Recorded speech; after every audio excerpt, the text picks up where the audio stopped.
বাংলাদেশ জামায়াত ইসলামী চাচ্ছে যে যৌক্তিক সমালোচনা, শুধুমাত্র সমালোচনার জন্য সমালোচনা নয়, আর একটা মানে শ্যাডো ক্যাবিনেট দাঁড় করানোর চিন্তা করেছে জামাত ইসলামী এবং ইতিমধ্যে একটা ফরম্যাট তৈরিও করেছে জামাত ইসলামী। শ্যাডো ক্যাবিনেট অর্থাৎ ছায়া মন্ত্রিসভার কাজ হবে সংশ্লিষ্ট মন্ত্রণালয়, মন্ত্রী এবং সরকারের সিদ্ধান্তগুলোর আলোকে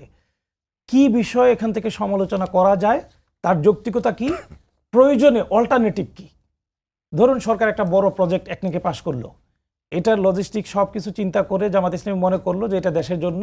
এই দিক থেকে ক্ষতিকর, সেটার লজিক তুলে ধরে এই ক্ষতিকর দিকটাকে পাল্টে দিয়ে এটাকে ভালো জায়গায় নিয়ে যাওয়ার জন্য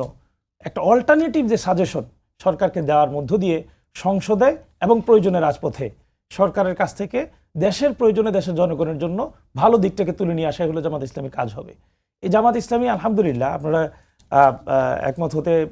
আমি আশা করি খুব বেশি দ্বিধা করবেন না। জামাত ইসলামী সবসময় একাডেমিক জায়গাটাকে প্রায়োরিটি দেয় এবং একাডেমিক জায়গায় যখন টেবিল ওয়ার্ক করে কোনো ডিসিশন নিয়ে কথা বলা হবে শুধুমাত্র রাজনীতির স্বার্থে, শুধুমাত্র সাংবাদিকের প্রশ্নের উত্তরে আগে থেকে কোনো প্রিপারেশন ছাড়া যে কথাগুলো বলা হয়, এগুলোর আসলে কোনো বেসিক থাকে না। এগুলো তাৎক্ষণিকভাবে যে কথাগুলো বলা হয়, অনেক সময় কথার পৃষ্ঠে কথা হয় অথবা অর্থহীন কথাও বলা হয়। সেই কথা না বলে যদি পরিকল্পিতভাবে ছায়া মন্ত্রিসভা কাজ করতে পারে এবং কার্যকর ভূমিকা রাখতে পারে, সরকার এই ক্রিটিসিজমটাকে অ্যাকসেপ্ট করে, প্রয়োজনে অল্টারনেটিভটাকে অ্যাকসেপ্ট করে, তাহলে এই সংসদ প্রাণবন্ত হবে, দেশের জন্য পৃথিবীর কাছে একটি সত্যিকার আদর্শ হয়ে থাকবে ইনশাআল্লাহ।